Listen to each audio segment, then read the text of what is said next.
Hey everyone, welcome back to my channel. I hope you have all had the best week. If you're new to my channel, please consider subscribing if you end up liking this video. Today I have another heinous history case for you guys, and this one is very disturbing. This case dates back to the 1920s, and it was a huge case in the 20s. Everyone was reporting on this case because it was just so disturbing and there were so many victims. This man was responsible for at least 22 victims. Today we're going to be talking about a serial killer known as the Gorilla Killer, also called the Dark Strangler. But this man's real name was Earle Nelson, and he was a truly horrible individual. Earle started showing some warning signs at a very young age, and he was admitted into psychiatric facilities several times throughout his life, but he would always end up being released without much improvement, or he would actually escape. And unfortunately, he was able to roam free and wreak havoc on society. And just a warning, this is the first case that I've covered that involves necrophilia, if that gives you any idea about how horrible this person was. There were a lot of victims in this case, like I said, so this is probably going to be kind of a long video. And now let's just go ahead and jump into the case. But before we get into today's case, I'd like to tell you about our sponsor, Relatable. Relatable is the company behind very well-known games like Let's Get Deep and What Do You Meme? And today I'm going to tell you about their newest game and their very first venture into the murder mystery genre, Who Killed Mia? Who Killed Mia is a digitally immersive murder mystery game that centers around a fictional but very realistic influencer named Mia Starr. Mia has millions of followers, and during one of her live streams,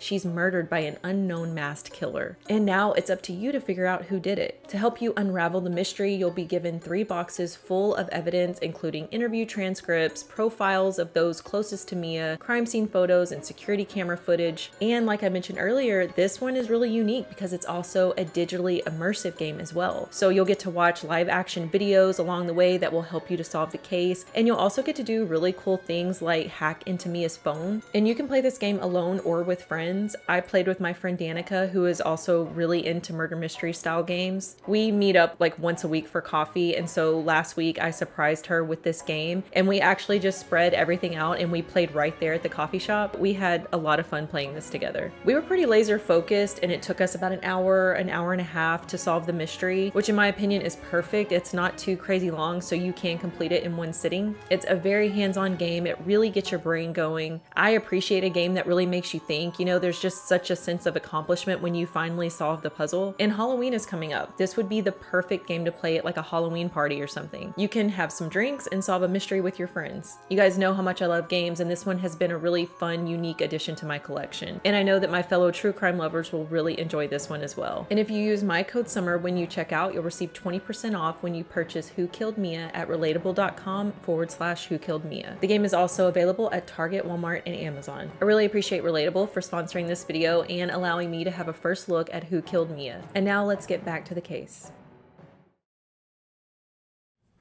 Earle Nelson was born on May 12, 1897 in San Francisco, California. His birth name was actually Earle Leonard Farrell, but he takes on his mother's maiden name later on in the case, making him Earle Nelson. His father was a man named James Carlos Farrell, and his mother was Frances Nelson. Frances and James got together when they were in their late teens, and their relationship was pretty much doomed from the start. First of all, James was a Spanish immigrant, and Frances's parents did not approve of their relationship whatsoever. They did not want their daughter dating a Spanish man, and they begged her to stop seeing him, but this didn't work, and Frances and James stayed together. And then not long after they started dating, Frances found out that she was pregnant, so she and James decided to get married before the baby was born. Frances came from a very devout Pentecostal family, and when they found out that she was pregnant out of wedlock, that was pretty much the final straw, and they broke all ties with her. Now, Frances and James's relationship started going downhill pretty much right after they got married. He started drinking very heavily, and he would spend all of their money on sex workers and alcohol. They had rented out a little apartment right after they got married, and they started falling behind on rent because James kept spending all of their money. James would also demand sex from Frances, and he would become very violent if she didn't give in and have sex with him. And then one day, James just up and left, leaving his pregnant 19-year-old wife all alone. And her family was no longer in the picture, so she had no one. Then on May 12, 1897, Frances gave birth to Earle, all by herself in the hospital. James was not present for the birth of his son, and during the labor, doctors discovered that Frances had syphilis, and it was in an advanced stage. This can be really risky for a baby during the birthing process since they have to pass through the vagina. And at that point, Frances had open sores in that area. So the risk of passing syphilis on to her baby was going to be very high. This can lead to congenital syphilis in newborns, and it can cause serious health issues for the baby, and it can even cause death. But by the time the doctors found out that Frances had syphilis, there was nothing they could do about it. It was too late. The baby was coming right then. So they had no choice but to just let Frances have a vaginal birth. Earle did survive, and it didn't seem that he had any physical signs of having syphilis. The hospital managed to track down James, and they had him come in so that they could tell him about Frances having syphilis. But James was not at all surprised because he also had syphilis, and he was the one that had given it to Frances. And his infection was also very advanced at this point. All of the cheating that James had done during their relationship had led to him contracting syphilis, and then he just passed it on to Frances. Nowadays, syphilis is pretty easily treated with penicillin with a very high success rate, but back in the 1800s, it was still very much a plague on society. Many people died from syphilis, and this would not be an easy death either. If it's left untreated, it can cause damage to the brain. Your internal organs can be affected, the bones, joints. So this would have been sort of a slow, painful death. So James held his son for a bit, then he handed him back off to the nurses, and he left. And when James took off, that left Frances all alone to take care of Earle with no support. There was barely any food in the house. She was also very behind on rent. She started to depend on the help of the community through various charities, and she could barely afford to feed the baby, so he would cry constantly. The hospital told her it was important that she didn't breastfeed the baby because of her syphilis infection, so she had to buy formula, and she had very little money, so she could only afford to do that sometimes.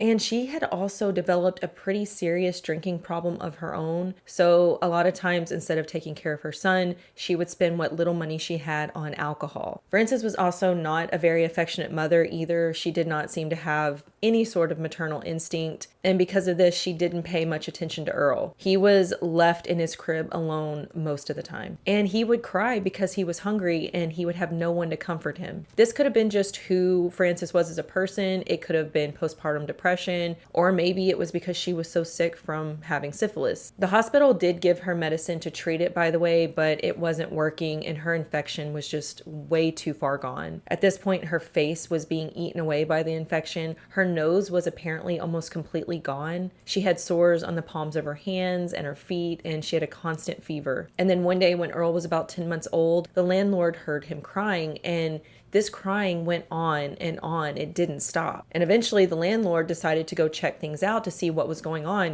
Why was the baby crying so uncontrollably? And so they walk into the apartment and found Frances dead on the floor. Her body had just finally given up, and she was only 20 years old when she died. And then only about 8 months after Frances died, James also died from syphilis. Now, his family said that he died of brain cancer, but as we discussed earlier, syphilis can have very devastating effects on your brain. So it's thought that his family just didn't want people to know that he had died from syphilis, so they just told everyone that it was brain cancer. So now Earle is not even 2 years old, and he's already lost both of his parents. He was sent to live with his maternal grandmother, which was a woman named Jenny Nelson. And since Frances's family had disowned her after she got with James, they had never even met Earle before this. But Jenny agreed to take him in, and she set out on a quest to turn him into the type of person that she wanted him to be. The problem was Earle was wild. He hadn't been loved like a child should be loved. His mother had neglected him, and his father hadn't been around at all. And he had spent the first 2 years of his life living in absolutely terrible conditions, always starving and crying and being neglected. And now he's lost his parents, and he's been sent to live with total strangers. And at this point in the story, you might actually feel sorry for Earle because his life has just been one big tragedy so far. But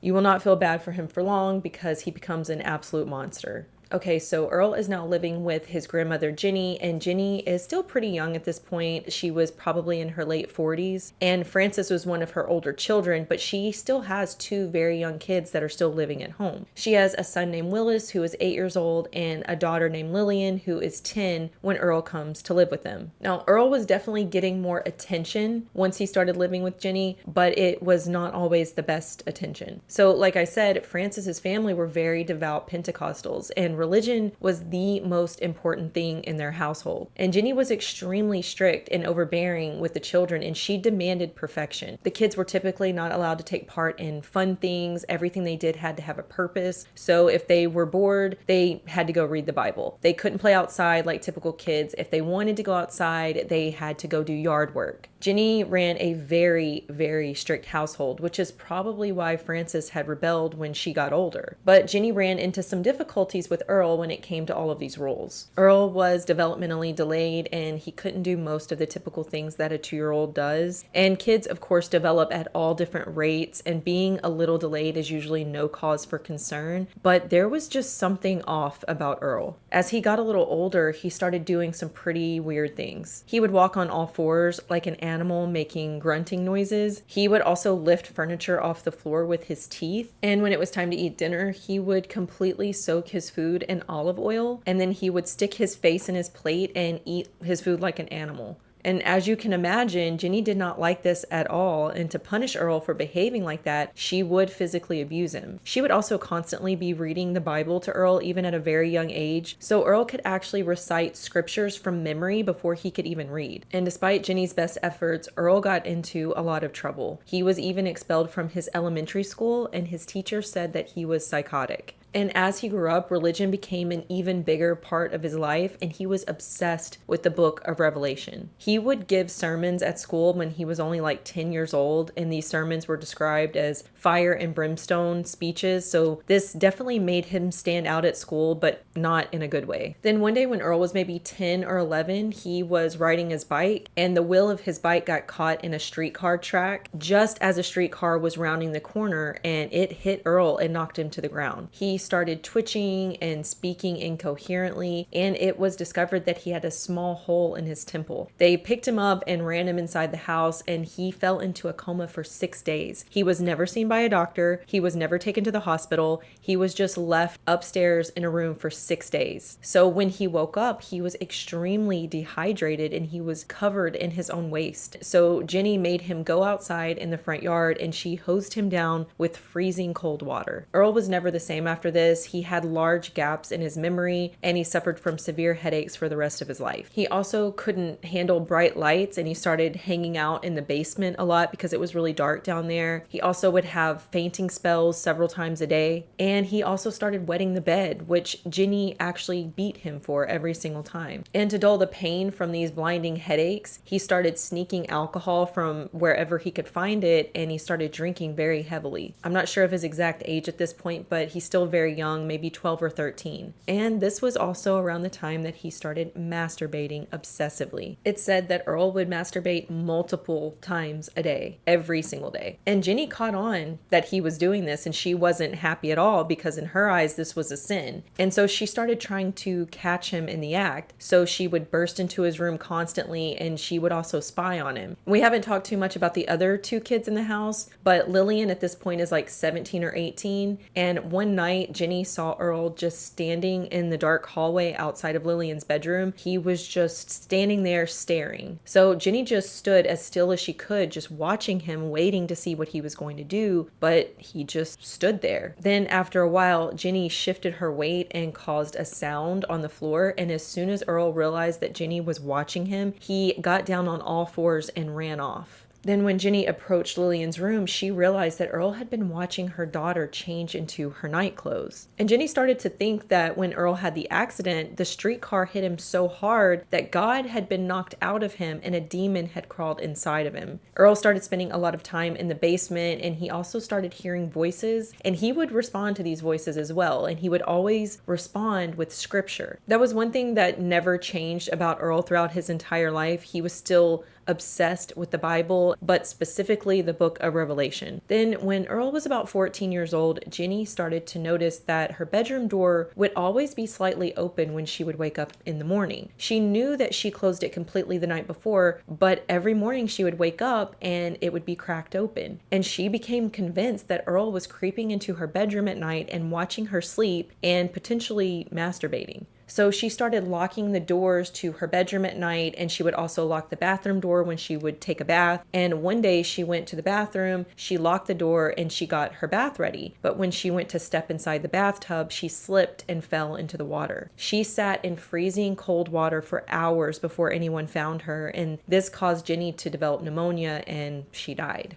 And after Jenny died, Earle was sent to live with his Aunt Lillian, who at this point had moved out of Jenny's home, and she was now married with a family of her own. And Lillian seemed to really care about Earle. I don't know if she just didn't see all of the odd behaviors. Maybe she didn't find them that alarming, but she welcomed Earle into her home with open arms. And she and her husband even gave Earle an allowance so that he could go out and have fun for once in his life. So he just started roaming the streets of San Francisco, and he would just masturbate everywhere. He would do it in alleyways, he would go down by the docks, just wherever he had the chance to do it. And he started to spend his allowance on alcohol and sex workers. He started to frequent the San Francisco brothels. Earle always chose the older sex workers. And he was very aggressive with the women that he slept with as well. He got a reputation as being extremely rough. And remember, he's still only a teenager at this point. He's like maybe 16. And all of this sleeping around caused him to eventually contract syphilis, the same thing that had killed his parents, and now he was dealing with it as well. And he was too ashamed to go to the doctor for treatment, so he just let it go. And by the age of 18, Earle decided to leave San Francisco and go out on his own. Lillian gave him some money before he left, and he started just roaming around various parts of California, mostly hopping on trains as like a stowaway, and then breaking into empty cabins to sleep. But one night, Earle was caught breaking into a cabin that he thought was empty, and the police were called, and he ended up being sentenced to 1 year in San Quentin prison. And while he was in prison, he received a medical examination, and they saw that he had syphilis, and they gave him medicine to clear it up, and this did work. And then he was right back to chronically masturbating once again. After he was released from San Quentin, he made his way to Los Angeles and started committing the same crimes there, breaking into cabins, and then he would be arrested. But this time he managed to escape the Los Angeles County Jail by tunneling out with some other inmates. So around the time that Earle escaped from prison, America joined World War I, and so Earle decided to enlist. And this did not go well, as you could have probably guessed. Earle was very capable physically. We haven't really discussed this, but he was said to be very muscular and very physically fit. He was very strong and agile and extremely capable to the physical demands that the military required. But he was also very strange, and his bizarre behaviors became very apparent to his unit pretty much immediately. He would keep them up all hours of the night, muttering scriptures incessantly. He would also masturbate constantly in the showers at night. He also couldn't keep rhythm and march with his unit. Everyone started to hate him. They were just really creeped out by him and basically scared of him. Everyone wanted him out. Even the higher ups wanted him to leave. They devised a plan, and they put him on nighttime guard duty in hopes that he would just get bored of not doing any physical stuff, and he would eventually just quit. And this actually worked. After only a few days on nights, he just up and walked off base. He ended up joining the Navy not long after this, but his mental health had deteriorated even more. And again, it wasn't long before other people started to notice how bizarre he acted. He would lay in his bed and recite the book of Revelation and talk about war being a sign of the coming apocalypse. And again, this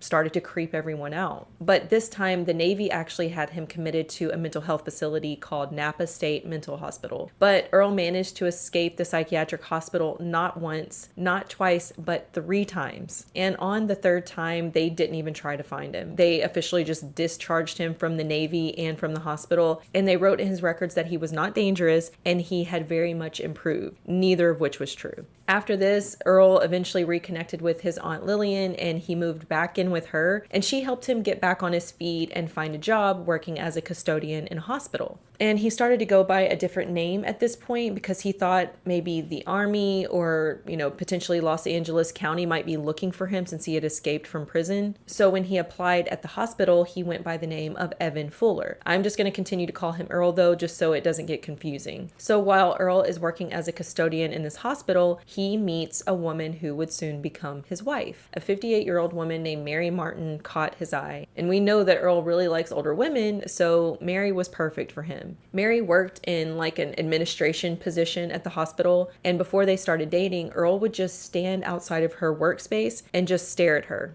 for long, awkward periods of time. But Mary was actually flattered by this attention, and she saw no red flags at all. They dated for a few months, and Mary kept refusing to have sex with Earle until they were married. So he proposed, and they got married in August of 1919. Mary was 58 and Earle was only 22 years old. Now, as you can probably guess, this was not a healthy marriage whatsoever. Earle showed Mary his true colors on their wedding night. He was extremely violent and aggressive while they were having sex, and Mary was so confused. He had always been so kind and gentle to her before, and now this was like a totally different side of him, and it scared her. But she also didn't have any other sexual encounters to compare this to, so she thought that maybe this was normal. And then the next day, he was back to his typical gentle, kind self. And as time went on, Earle started to really become possessive, and he would accuse Mary of having affairs with literally every single man she ever encountered. The mailman, the butcher, shop owners, even her own brother. He accused her of having a lifelong sexual relationship with her own brother. And it didn't take long before Mary was totally miserable with Earle, but she stuck it out because she thought she had finally found someone who actually loved her, and it was also against her religious beliefs to get a divorce, so she stayed. But things really fell apart after Earle suffered another traumatic head injury when he fell off of a ladder at work. He fell into a coma for 3 days after this fall, and when he woke up, he was even more bizarre. First of all, he had lost his memory again. He kept referring to himself as Earle, and remember, at this point, Mary still thinks that his name is Evan Fuller. He starts telling Mary all of these stories about being in prison, about being in the Navy, in the military, and Mary is so confused. He had never mentioned any of this before. He also started to become even more obsessed with the apocalypse, and this really disturbed Mary. The end of the world stuff had never been something that Mary liked to talk about. It did not align with her religious beliefs, but Earle was getting so forceful and scary with the way he spoke about the apocalypse, and it really started to freak Mary out. He would also disappear for days at a time, and when he'd come home, he would be dirty, his clothes would be all ripped. Sometimes he wasn't even wearing the same clothes. He was usually drunk, and then she found out that he had started to visit sex workers. And Mary was just beyond fed up at that point. He was disappearing constantly, and she just thought that he was just a totally different person. So when Earle disappeared the next time, she decided to go down to the courthouse and file for divorce. But they couldn't track him down to come to the courthouse to move forward with the divorce, so Mary couldn't really move forward with it. But Earle never did show up at her home again after that. And now we are jumping ahead to 1921. Earle is 24 years old at this point, and this is when he commits his first serious crime. On the afternoon of May 19th, Earle dressed in a worker's jumpsuit and walked up to the door of the Summer family home. He knocked on the door, and a teenage boy named Charles Summer Jr. answered. Earle told Charles that he was the plumber and he had been called out to their home to take a look at the boiler downstairs in the basement. Charles just assumed that his parents must have called for this plumber, so he let Earle inside and he shows him where the boiler is down in the basement. Then he leaves and goes back upstairs, leaving Earle all alone in the basement. And once he was alone in the basement, he started to talk to himself like he always did. He recited scriptures, and he was also arguing with the voices in his head, when suddenly someone opened the door to the basement and started coming down the stairs. And when Earle realized that a little girl was making her way into the basement, he hid and waited for the perfect opportunity to grab her. 12-year-old Mary Summer had heard a voice coming from the basement, and she decided to go down and investigate. And as she was slowly walking down the stairs, Earle grabbed her by the ankles and dragged her into the darkest area of the basement. And he immediately started trying to sexually assault Mary. But Mary was fighting back, and she was screaming as loud as she could. And she screamed so loudly that her brother Charles, who was all the way on the other side of the house, heard her, and he ran down into the basement right before the rape began. And Charles started punching and kicking Earle until he finally let Mary go. Charles then tells Mary to run outside and yell for help, and so Mary runs outside while Charles stays in the basement, making sure that Earle doesn't escape. Earle does manage to make his way outside though, and he hopped on a streetcar, and he thought he had gotten away, but too many people had seen him fleeing from the scene, and the police were waiting for him at the streetcar depot. That night, he was thrown into the jail to wait for his court hearing the next morning, and all night long he screamed at the faces that he was seeing in the wall. Then the next day, the guard goes to take him out of the cell so that he can go in front of the judge, and they discovered that he had plucked out every single one of his eyebrow hairs. The judge took one look at Earle and decided that he was not competent and he really needed to be evaluated. His mental state was obviously not stable. So he was sent back to Napa State Mental Hospital, and he was found to be, quote, psychotic. And they also said that Earle had, quote, nomadic dementia. And this time things in the institution were very different. The last time Earle was committed, he was deemed to be not dangerous, but this time he had proven that he was in fact very dangerous and he was going to be a threat to the public. So they kept a very close eye on him. He was under extremely strict supervision. They even kept him shackled when he was given outside time. So for the first year, Earle seemed to respond to this treatment, and every day he appeared to be getting better and better. And because of this apparent progress in his treatment, he was given a little more freedom over time. And this would prove to be a huge mistake because Earle managed to escape once again. And this part really creeped me out. So when Earle escaped the hospital, he went straight for his Aunt Lillian's house. But at this point, Lillian had heard all about the terrible things that Earle had done. And she's scared of Earle at this point. She really doesn't want him in her home. And she thinks that he's still in the hospital. So the night that Earle escaped, Lillian is just home alone with her kids, and she's about to head upstairs to go tuck them into bed for the night when she sees a man wearing a big hat standing outside of her home just looking through her window. And it took Lillian a moment to realize who she was looking at because she said he looked totally crazy. His eyes were bugged out and he was just staring at her. Her kids were really freaked out too, but she did let him inside the house. She says she just couldn't bring herself to just leave him outside alone. So she lets him in and she gives him some of her husband's clothes. And she's like, okay, you really need to get out of here. You need to get out of town. This is going to be the first place that the police are going to be looking for you. So you really need to leave. She just wanted him out of her home and away from her kids as soon as possible. So he leaves and she immediately contacts the hospital and the police. And after 2 days of searching, they finally did find him just roaming around San Francisco. So he's put back into Napa State Hospital, and they were much, much harder on him after that. In fact, it's thought that the hospital used some forms of inhumane practices when treating him because for the next year and a half, there are no records on his treatment. It was like any treatment information from that time period had been totally wiped from the records. And then in 1925, Earle is officially discharged from the hospital and sent back out into society. And unfortunately, this is when he starts murdering a lot of people in a pretty short amount of time. Earle had just completely lost any shred of self-control that he had left, and he started living out all of his sickest fantasies. So I'm about to go through some of the victims. I'm going to be talking about most of them, but there are some that I might have to leave out just because there were so many. There were at least 22 victims that we know of, but it is thought that there could be many, many more. So on the afternoon of February 20th, 1926, a 60-year-old woman named Clara Newman was just in her studio apartment making herself some lunch when she heard a knock at the door. It was a man calling himself Roger Wilson, and he was there to talk to her about the room for rent sign that he saw in the yard. Clara was a landlady. She managed several different properties, and she currently had a room for rent. So she invites Roger Wilson inside to discuss the room, and she immediately felt at ease with him because he was holding a Bible. But as soon as the two of them were alone inside the house, Roger attacked. He grabbed Clara by the neck and he strangled her to death. He then dragged her body upstairs to the vacant room and he had sex with Clara's dead body. Once he was done, he cleaned himself up and he walked downstairs to flee the scene, but now there was someone there. It was a man named Merton Newman, and he was Clara's nephew, and he lived there in one of the rooms. And as Roger was leaving, he told Merton, quote, "Please tell the landlady that I shall take the room. I will return in an hour," and then he left. And of course, this man was actually Earle Nelson. Merton ended up finding his Aunt Clara's dead body hours later, and she was just lying on the floor of the vacant room with her legs spread wide open and bruises on her neck. Then just a couple of weeks later, on March 2nd, 1926, Earle traveled to San Jose, California, and he saw another room for rent sign outside of a building, and again he approached the landlady. This time it was a 63-year-old woman named Laura Beale, and she invited him inside and she led him upstairs so that she could show him the vacant room. And as soon as they were alone together, he lunged at her and he used the silk tie from her bathrobe to strangle her to death.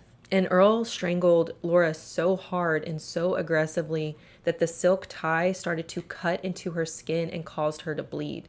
This was a very violent, frenzied attack. And once Laura was dead, he took his time doing whatever he wanted to with her dead body. And he committed necrophilia again, and then he fled the scene. And sadly, Laura's husband found her body when he returned home from work. And this was now the second murder of an elderly landlady in this area of California, both strangled and both raped post-mortem. And San Jose and San Francisco are only about 50 miles away from each other, so the police quickly connect the two murders, and the media dubbed the killer the Dark Strangler. Dark because Earle had darker skin, and this was one of the only physical characteristics that any of the witnesses could give the police. He was also called the Gorilla Killer because of his very muscular build and the fact that he had extremely large hands. In March of 1928, Earle was back in San Francisco, and he spotted another room for rent sign. He walked up and knocked on the door, and a 63-year-old woman named Lillian St. Mary opened the door. Lillian was a widow, and her adult son lived at home with her, and they were really struggling to make ends meet, so she decided to rent out some of the spare rooms in her home. Now, this house was not in the best shape, and so she was having a hard time finding tenants. So even with the threat of a killer on the loose, she still invited Earle to come inside to take a look at the room that she was renting. Earle asked Lillian to show him the room, and once they were alone inside, he shut the door and locked it. And as soon as Lillian realized that Earle had locked the door behind them, she panicked and she tried to escape, but Earle grabbed her, he threw her to the ground, and he sat on her chest and wrapped his hands around her throat.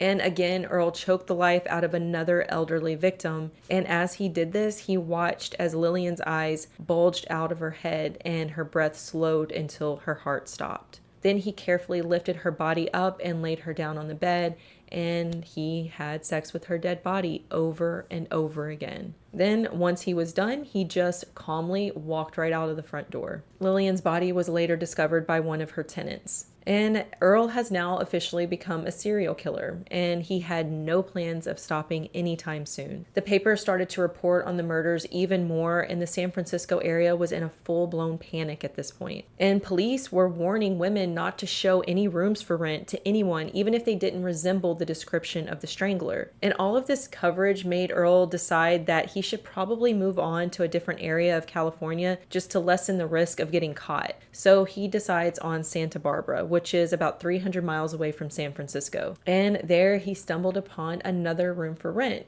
This time the house belonged to the Russell family. They were an elderly couple who ran a pretty strict home. All of their tenants were expected to stick to certain standards and behave in a very respectable way. They weren't allowed to have their boyfriends or girlfriends over for the night. And that's why one of the tenants, a man named Will Farney, found it so strange when he woke up to the sounds of a headboard banging against his apartment wall. Will was pretty out of it when he first woke up, and he was just really confused. At first, he thought someone was knocking on his door, but when he looked out of the peephole, he didn't see anyone. So he walked into the dark hallway, and he realized that the noises were coming from the room next door. So he looked through the keyhole and he saw a man dressed in a black suit with a hat on having sex with an unknown woman. The man was blocking Will's view of who this woman was, so Will kind of stayed around and watched for a little while longer, trying to figure out who this person was because he was going to go tell on them the next day. So he keeps watching, and eventually he realizes that the woman that this man was having sex with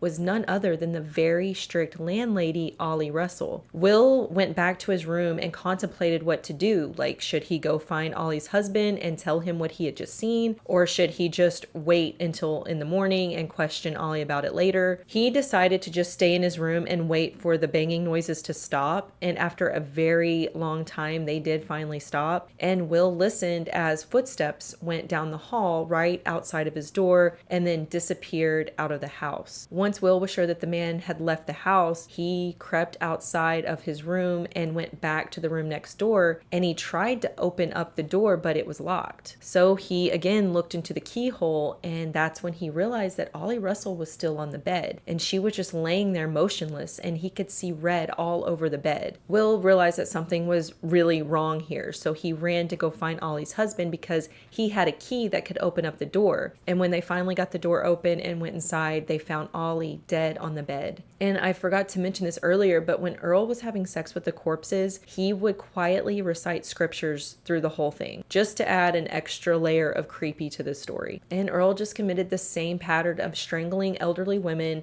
and then having sex with their dead bodies and leaving them to be found by their friends or family. Earle would constantly justify his actions by thinking that God had put those victims there for him to kill because he wanted them to die. Every time he killed someone, he would think to himself, well, God put that woman in my path and gave me the opportunity to kill her because he must have wanted her to die. His next stop was Oakland, California on August 16th, 1926, where he strangled and brutally beat 50-year-old woman named Mary Nesbitt. Mary had been attacked in the bathroom of her boarding house. Earle had slammed her head against the walls and the ground with so much force that all of her teeth had been knocked out. She was then strangled with a dish towel that she always kept over her shoulder. Then he raped her dead body and then stuffed her into a very small space between the toilet and the wall. And her husband was the one who found her body. Word of the dark strangler or gorilla killer had traveled to Oakland at that point, and Mary's husband was so worried about his wife's safety. And he later said that he lived out his worst nightmare when he discovered her body. After this, Earle finally left California and he traveled to Portland, Oregon, where he murdered and committed necrophilia on a 35-year-old woman named Beta Withers. And Beta was much younger than his usual victims, and he treated her body differently after he was done with her. Instead of just leaving her there to be found, he carried her up to the attic and put her body inside of a chest as if he were trying to hide her. And it is thought that Earle saw his Aunt Lillian in this victim because she would have been about the same age as Beta at the time, and Lillian had always been so nice to him, so it's thought that that's why he hid her body so that no one would see what he had done to her. Like maybe he was actually ashamed about this one. A woman named Virginia Grant was the next Portland victim, another landlady renting out rooms. He tricked her into letting him inside by claiming that he was there to rent the room. While they were in the house, he tricked Virginia into looking up at the ceiling, and when she looked up, he saw his opportunity and he started strangling her. He then committed necrophilia and then stuffed her body behind the boiler in the basement. And once Virginia's body was found, the Portland police knew that they had a problem on their hands. It seemed like the dark strangler from California was now there terrorizing their town. But even though the evidence was staring them in the face, they really stayed in denial about what was going on. When the autopsy came back on Virginia Grant, the coroner said it looked as if she could have potentially hung herself instead of being strangled. And they managed to convince themselves that Virginia had hung herself and then somehow managed to stuff her own body behind the boiler in the basement. But once they discovered the third Portland victim, they couldn't deny that the killer was there in their town. Mabel Fluke was murdered and raped by Earle exactly like the others, and it was days before her body was discovered. The tenants had started to smell the stench of death. They followed the smell all the way up to the attic, and they discovered Mabel's body stuffed in a crawl space. Earle left Portland soon after Mabel's body was discovered, but the Portland police launched a thorough investigation into the murders. Using description of witnesses and tracking down the actual boarding house where Earle had been living under the alias of Mr. Woodcock, they managed to figure out that Earle Nelson was likely the killer. But at this point, they had no idea where he was. Meanwhile, Earle went back to San Francisco where it all started, which kind of shows you how disconnected he really was. And there he killed another elderly woman named Anna Edmonds. He strangled her and committed necrophilia repeatedly. Then just one day after Anna Edmonds was murdered, Earle found another victim. And this time it was a 25-year-old pregnant woman named Mrs. H. Murray. And Mrs. Murray would actually live to tell the tale. So Mrs. Murray and her husband had a house for sale,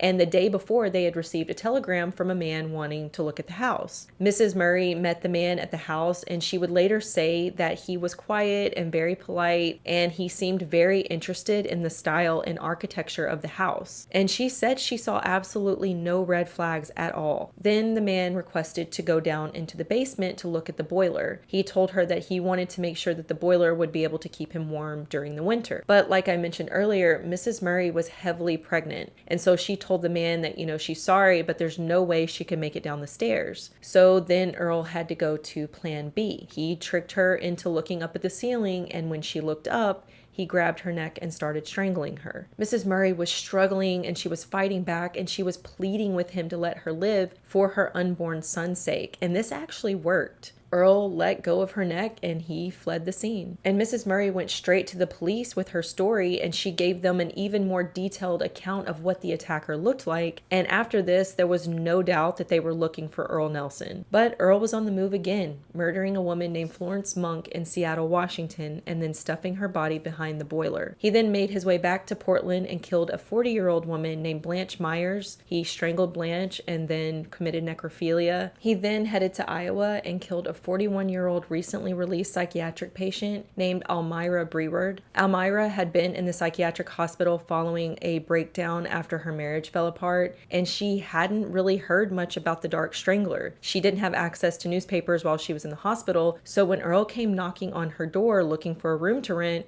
she didn't think anything of it. Earle strangled Almira with a cord and then carried her body to her bedroom, laid her down on the bed, and raped her body repeatedly. His next victim was a 23-year-old woman named Bonnie Pace in Kansas City, Missouri. She had a room for rent sign outside, and Earle came knocking to apply for the room. And as soon as he had Bonnie alone inside the house, he strangled her, committed necrophilia, and then stuffed her body under the bed that she shared with her husband. Then just the very next day, he killed and then raped a woman named Germaine Harpin and then stuffed her body under the bed just like he had with Bonnie Pace. But before Earle could leave, he realized that there was a problem. Germania had an 8-month-old little boy named Robert, and he was crying in his crib. The baby had been napping while Germania was showing Earle the room for rent, but now he was awake and he was making a lot of noise. So instead of just leaving, Earle made the decision to walk into Robert's nursery. Using the baby's own cloth diaper, he strangled him to death.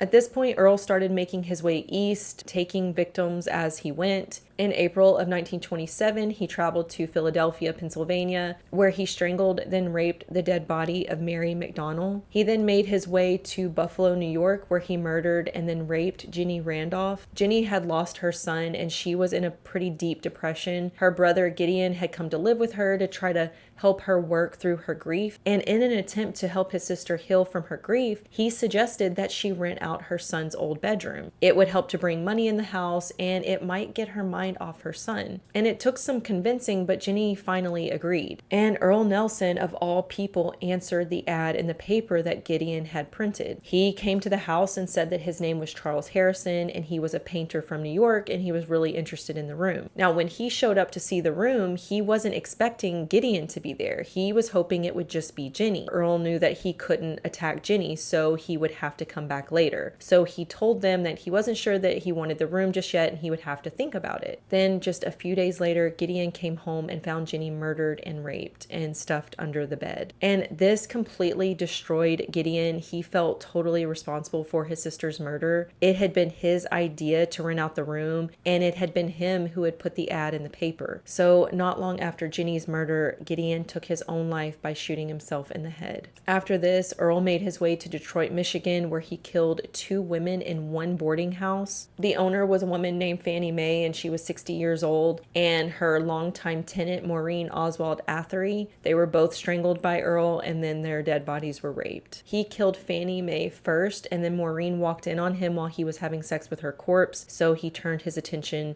to her. He killed her and then raped her in the exact same way. Then another victim in Chicago, Mary Sietsma, a boarding house landlady. He brutally beat her and then committed necrophilia over and over again. And then he left her body to be found by her family. And this would actually be Earle's last victim in the United States. He had realized that he had committed so many murders across the entire United States. He was becoming too well known, and it was only a matter of time before the police caught up with him. So he decided to make his way to Canada. And it would be in Canada that his reign of terror would finally come to an end, but not before he took the lives of 2 more victims. He hitchhiked and made his way across the border into Winnipeg. He bought a worker's jumpsuit from a thrift shop in order to blend in with the working class, and he rented a room in a boarding house owned by a woman named Catherine Hill. Now, he did not go after Catherine Hill. He actually needed to stay in her home so that he could go out looking for other victims. And one day while he was just walking around the city, he spotted 14-year-old Lola Cowan. Lola was walking around the town square selling paper flowers to earn money for her struggling family. Her mother had died a few years earlier, and her father was laid up in bed very sick with pneumonia, and Lola was just trying to provide for her family. They had no money for food and rent, and they were really struggling to make ends meet. So her little brother made these paper flowers, and every day Lola would go into town and she would go door to door selling them. And unfortunately, she caught the eye of Earle Nelson. Earle spent the entire day following Lola around town, being very careful to stay far enough away where she wouldn't notice. Then at the end of the day, Earle decided to approach Lola. And it's not known what exactly Earle said to convince Lola to go back to the boarding house with him. It's thought that he promised her money and tricked her into following him to his room. Lola was known as a very street smart girl, and she was very leery about strange men, but she was also very desperate to help her family. And we know that Earle can be very charming when he needs to be. What we know for sure about that day is that Lola followed Earle back to his room, and she suffered the most brutal attack Earle had ever committed. Once they were alone in the room, he strangled her with some rope, but he did not kill her. He deliberately kept her teetering between life and death so that she would be conscious during the sexual assault. And this was a brutal assault. Lola was trying desperately to fight him off, but this only made him angrier. And so to teach Lola a lesson, he bit off every one of her fingernails while he was assaulting her. And I do mean the entire nail. He was popping them off one by one. Then when Lola still did not stop fighting, he snapped her wrist bones. And when she tried to squeeze her legs together to keep him from so violently assaulting her, he broke her thigh bones. This poor girl had suffered the most aggressive and brutal attack. Earle decided not to kill her. Instead, he stuffed her body under his bed, knelt down and said his prayers, and then he climbed onto the bed and fell asleep. And the weight of Earle's body on top of the bed pushing down on Lola's body finally killed her. But Earle was still not done with her. The next morning, he woke up and he discovered that Lola had died during the night, so he pulled her body out from under the bed and committed necrophilia repeatedly. He then shoved her body back under the bed, packed his suitcase, and left the boarding house. And it would be days before Lola's body was discovered. Catherine Hill, the owner of the boarding house, had rented that room out to another lodger after Earle left, and her new lodger started complaining about a foul smell in the room. So Catherine went upstairs to the room to investigate, and she thought that the smell could be coming from the floorboards. Maybe a rat had died in the floors or something. But when she got down on her hands and knees to examine the floorboards, she could see under the bed, and that's when she discovered Lola Cowan's completely mangled and decomposed body. That new lodger had been sleeping in the bed with Lola's corpse under him for days. The police were called immediately, and the state of Lola's body was so bad that the police were getting physically ill and vomiting. And now we're going to talk about Earle's final victim, a woman named Emily Patterson. Emily Patterson had a room for rent, and Earle came to the house to ask about renting it out. But he told Emily that he was really short on cash at the moment, and so he asked if he could do odd jobs around the home in exchange for a place to stay. So Emily decided to test his handyman abilities, and she handed him her husband's toolbox, and she asked him to fix a couple of small things in the house just to make sure that he knew what he was doing. And he did. He was obviously very handy. So the woman says, okay, I'm going to discuss this with my husband and we'll,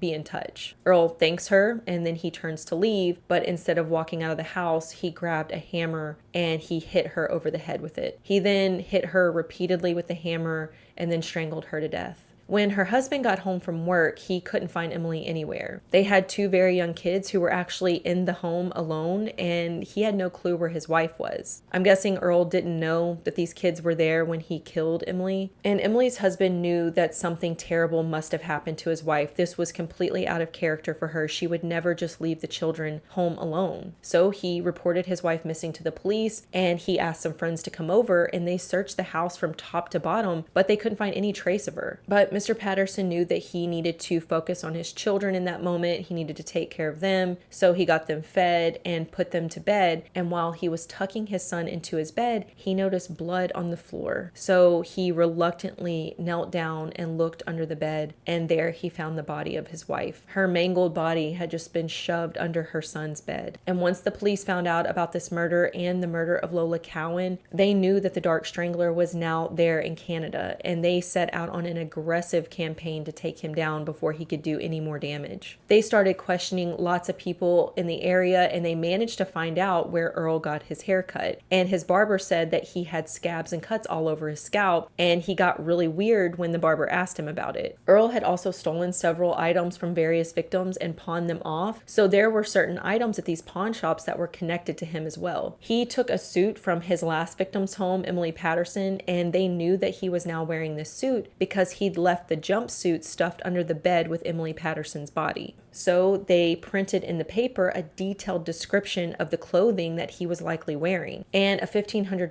reward was offered up to anyone who could give information that led to the arrest of the Dark Strangler. So once Earle sees the description of his clothes in the newspaper, he totally panics. He takes off the suit, he goes down to a pawn shop, he buys a worker's jumpsuit, and then he went down to a secondhand shop to sell the clothes he'd stolen from Emily Patterson's home. He sold the clothing to the clerk, took his cash and left, but what he didn't know was that the clerk had read about the stolen clothing in the paper, and he knew that the stuff that Earle had just sold him was in fact the same clothing described in the paper, so he immediately contacted the police. He was later seen at a store in Manitoba, and the police were called, and they managed to actually track Earle down in the woods, and they arrested him. He was brought down to the jail, and he was thrown into a cell. But, and I cannot believe that this happened, Earle managed to escape right after he was caught. The constable who had caught him was so proud that he'd caught the notorious gorilla killer, so after he put him in the jail cell, he walked off to treat himself to a cigar to celebrate. And when he went back to check on Earle, he was gone. But thankfully, he was not free for long. The authorities in Canada had dispatched as many officers as they possibly could when they found out that Earle was back on the loose, and they were all looking for him. Earle decides that he really needs to get back to America, so he spots a train, and he decides that he's gonna hop on the very last car, which is usually a luggage car. But what he didn't know is that an extra car had been added to the back of this train to make more room for police who had been dispatched from Winnipeg to aid in the search for Earle. Of course, Earle did not know this, and when he dropped down into what he thought was the luggage car, he landed right in the middle of a load of armed police officers. And he was finally caught, and he did not escape this time. He continued to deny that he had done anything wrong, and he eventually did go to trial. His ex-wife Mary, his aunt Lillian, and someone he worked for years earlier came to testify on his behalf, not really to deny that he had done anything wrong, but just to beg the court not to sentence him to death.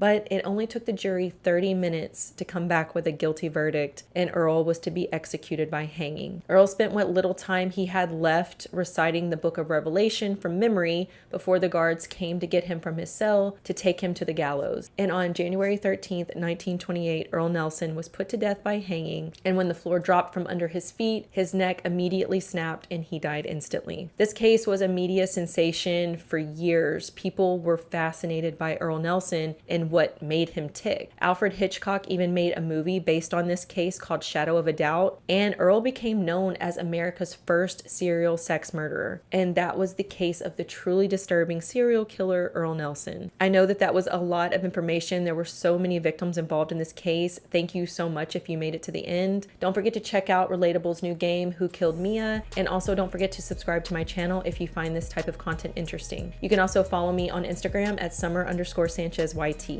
And as always, I appreciate each and every one of you for watching, and I will see you next time.